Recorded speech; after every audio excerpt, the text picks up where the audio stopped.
नमस्कार। आज हम बात करेंगे एक बड़े ही दिलचस्प देसी बेवरेज ब्रांड लाहौरी जीरा के बारे में। हाँ, लाहौरी जीरा। हमारे पास ना एक लेख है, लाहौरी जीरा देसी स्वाद की सफलता कहानी। तो इसी के सहारे हम समझेंगे इस ब्रांड की कहानी को। बिल्कुल, ये कहानी है 2017 में शुरू हुई थी। 3 चचेरे भाई थे, सौरभ मुंजाल, सौरभ भुटाना और निखिल डोडा। अच्छा। हाँ, उन्होंने मिलकर एक ऐसा ब्रांड बनाया जो आज भारत के सबसे तेजी से बढ़ते बेवरेज ब्रांड्स में से एक है। अरे वाह। उनका मकसद बड़ा साफ था, भारत की मिट्टी से जुड़ा एक असली एकदम देसी स्वाद वाला पेय बनाना। और लगता है वो कामयाब भी हुए हैं। इनका जो ये लाहौरी जीरा है, इसमें जीरे का एक वो चटपटा सा ताजगी भरा स्वाद है ना। हाँ, बिल्कुल। इसने बाजार में अपनी एक अलग जगह बना ली है। और मैंने सुना है हाल ही में फंडिंग भी मिली है इनको अच्छी खासी। जी हाँ, फंडिंग भी मिली है। तो चलिए देखते हैं कि ये सब कैसे हुआ, शुरुआत कैसे हुई थी इसकी। हाँ बताइए। 2017 में, जैसा मैंने कहा, इन भाइयों ने सोचा कि एक ऐसा ड्रिंक बनाते हैं जो पूरी तरह से भारतीय स्वाद का हो। और नतीजा था लाहौरी जीरा। ये एक जीरा मसाला ड्रिंक है। लोग कहते हैं कि इसका स्वाद बिल्कुल घर पर बने जलजीरे जैसा है। ओह, घर जैसा स्वाद, ये तो बहुत बड़ी बात है। हाँ, और एक मजे की बात बताऊं, कुछ लोग तो इसे मॉडर्न थम्स अप भी कहने लगे हैं। क्या मॉडर्न थम्स अप? ये क्यों भला? मतलब थम्स अप से तुलना? शायद इसलिए कि ये भी थोड़ा तीखा मजेदार है, लेकिन एकदम देसी अंदाज में। शायद वो कनेक्शन बन रहा है। हाँ, हो सकता है। और ये सीधे सीधे कोका कोला और पेप्सी जैसे मतलब इतने बड़े नामों को टक्कर दे रहा है। बिल्कुल, और वो भी कीमत के मामले में। हाँ, मैंने देखा 250 मिलीलीटर की बॉटल सिर्फ 10 रुपए में। 10 रुपए। आजकल 10 रुपए में मिलता क्या है ढंग का? ये तो कमाल है। सही कहा, कीमत तो एक बहुत बड़ा फैक्टर है ही, लेकिन सिर्फ कीमत ही नहीं है। अच्छा, और क्या है फिर? देखिए, इसका जो देसी स्वाद है, जो लोगों को अपना सा लगता है, कम दाम तो है ही, और साथ में ये जो दावा करते हैं कि इसमें कोई हानिकारक केमिकल्स नहीं है। हाँ, ये भी सुना मैंने। कहते सब प्राकृतिक सामग्री है। बिल्कुल, तो ये सारी चीजें मिलकर इसे खास बनाती हैं।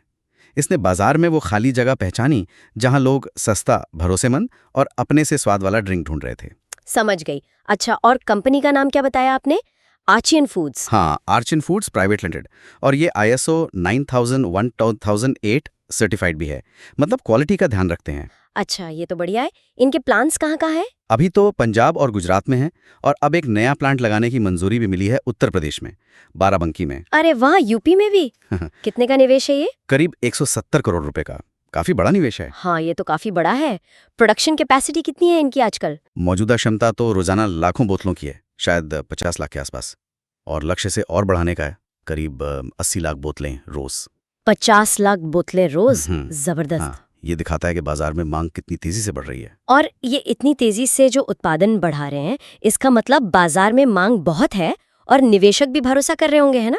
आपने कहा था छोटे शहरों पर फोकस है इनका, Tier 2, Tier 3। हाँ, बिल्कुल, वो इनकी मुख्य रणनीति रही है, और ये काम कर गई। कैसे? फंडिंग मिली कैसी वजह से? हाँ, हाल ही में मतलब मई 2025 में ही इन्हें मोतीलाल ओसवाल से 200 करोड़ की फंडिंग मिली है। 200 करोड़? क्या बात है। और इस फंडिंग के बाद पता है कंपनी की वैल्यूएशन कितनी आंकी गई? कितनी? करीब 2800 करोड़। 2800 करोड़? हाँ। बाप रे, ये तो बहुत ही बड़ा आंकड़ा है। निवेशकों को वाकई इसमें दम दिख रहा है। बिल्कुल। तो इस पैसे का क्या करेंगे ये लोग? देखिए, मुख्य रूप से तो अपना डिस्ट्रीब्यूशन नेटवर्क और मजबूत करेंगे, फैलाएंगे। हाँ, दूर दराज तक पहुंचाना होगा। बिल्कुल। और उत्पादन क्षमता बढ़ाएंगे। जैसे लखनऊ में एक और बड़ा प्लांट लगाने की भी योजना है, शायद 35 लाख बोतल रोज की क्षमता वाला। हाँ। अच्छा, लखनऊ में भी? हाँ। और फिर नए बाजारों में एंट्री लेंगे। ठीक है, ये तो हुई कंपनी की प्लानिंग, पर जो लोग इसे पी रहे हैं उनका क्या कहना है? सोशल मीडिया पर कुछ पता चलता है, जैसे X वगैरह पर। हाँ, X पर मिलीजुली राय दिखती है। देखिए, स्वाद का मामला है, सबकी अपनी पसंद होती है। सही बात है। कुछ लोगों को लगता है कि ये थोड़ा ज्यादा मसालेदार है। वो कहते हैं कि शायद सर्दी जुकाम हो तो ना पिएं। अच्छा, मसालेदार होने की वजह से? हाँ, लेकिन वहीं दूसरी तरफ बहुत सारे लोग हैं जो इसे गर्मियों का बेस्ट साथी बता रहे हैं। एकदम ठंडा करके पीने में मजा आता है। हाँ, गर्मियों में तो ऐसी ठंडी चटपटी चीज अच्छी लगती है। तो मतलब पसंद करने वाले भी बहुत हैं। बिल्कुल, लोकप्रियता तो साफ दिखती है। तो अगर हम इस पूरी सफलता को समेटने की कोशिश करें, इसके राज को समझें, तो क्या मुख्य बातें लगती हैं आपको? मेरे हिसाब से देखिए, ये कुछ चीजों का सही मिश्रण है।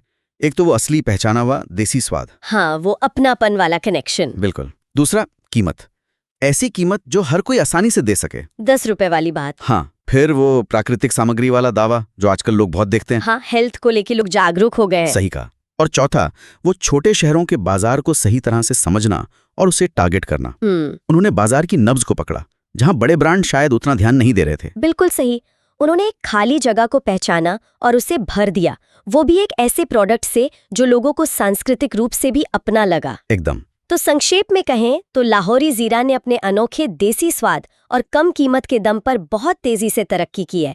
एक छोटे से स्टार्टअप से निकलकर आज वो बड़ी कंपनियों को सीधी टक्कर दे रहा है। हाँ, ये कहानी वाकई कमाल की है। और इसकी ये जो तेज ग्रोथ है और पारंपरिक स्वाद पर जो फोकस है, ये हमें सोचने पर मजबूर करता है। क्या सोचने पर? कि क्या ये भारत में उपभोक्ताओं के बदलते रुझान का संकेत है?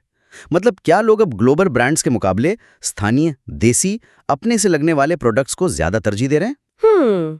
ये एक दिलचस्प सवाल है। और अगर ऐसा है तो फिर जो बड़ी स्थापित कंपनियां हैं, वो लंबे समय में इस चुनौती का सामना कैसे करेंगी? क्या वो भी अपनी रणनीति बदलेंगी? ये देखना वाकई दिलचस्प होगा आगे। हाँ, ये देखने वाली बात होगी कि बाजार किस करवट बैठता है। चलिए, आज के लिए इतना ही।